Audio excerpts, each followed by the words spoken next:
सबसे पहले तो बहुत ही कम समय में आप लोगों को प्रेस कॉन्फ्रेंस की जानकारी दी गई और आप सभी आए यहाँ पर। मैं आप सभी का स्वागत करता हूँ। आज एक बहुत ही महत्वपूर्ण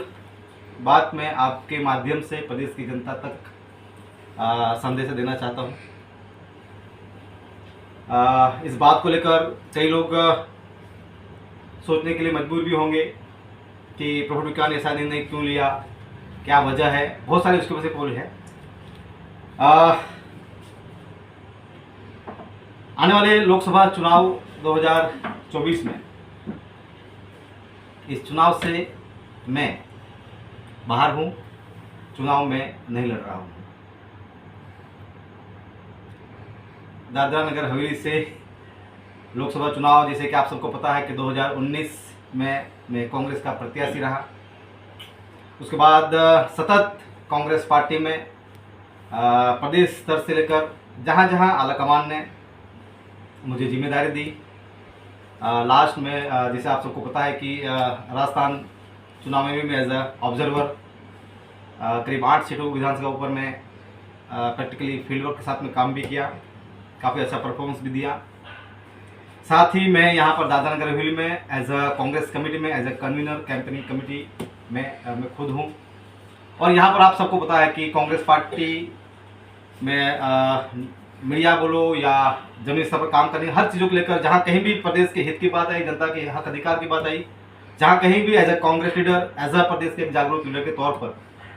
मैंने आवाज़ उठाने का काम किया है। और साथ ही मैं ये भी आपके माध्यम से जनता को कहना चाहता हूँ कि मैं चुनाव नहीं लड़ रहा हूँ। इसका मतलब ये नहीं कि जो आने वाले समय में 2024 चुनाव के बाद जो प्रदेश में जो जितनी भी जो समस्या है, जो हक अधिकार की जो लड़ाई है, वो तमाम लड़ाई में अविरत वो मेरी लड़ाई चालू रहेगी। लेकिन मुझे ऐसा लगा कि ये जो चुनाव है, इस समय मैंने, जैसे आप सबको पता है, मैंने 2019 से ही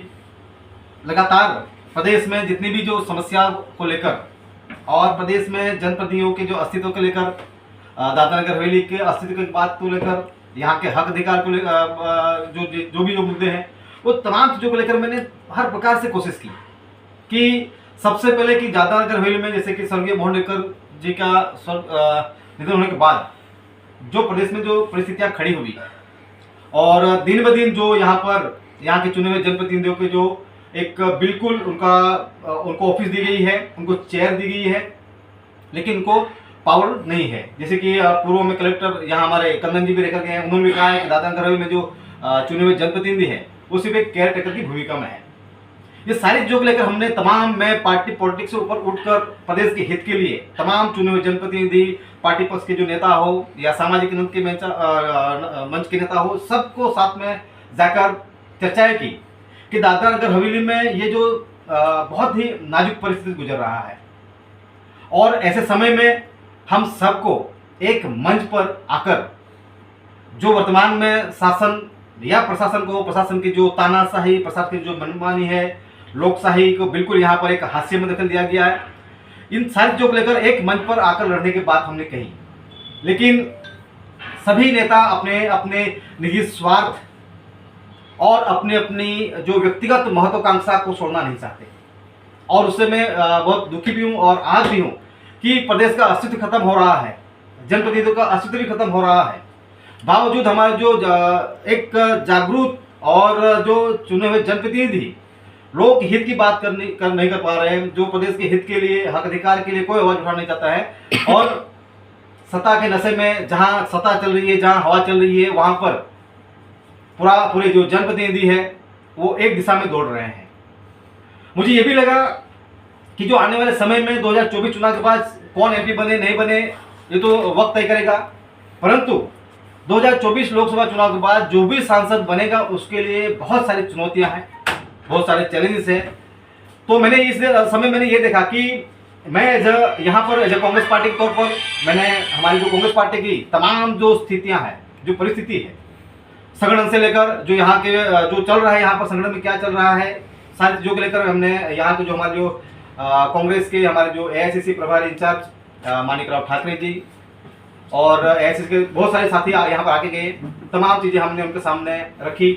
इसके अलावा हमने तमाम चीज़ें AICC के समक्ष भी ये सारी बातें रखी, और कहीं कहीं संगठन में जो हिसाब से संगठन को काम करना चाहिए वो हिसाब में काम नहीं कर पा रहे हैं, उससे मैं भी थोड़ी मेरी नाराज़गी मैंने व्यक्त की थी, और वहाँ से भी सही से कोई फीडबैक नहीं मिल पा रहे हैं। इस वजह से मैंने ये निर्णय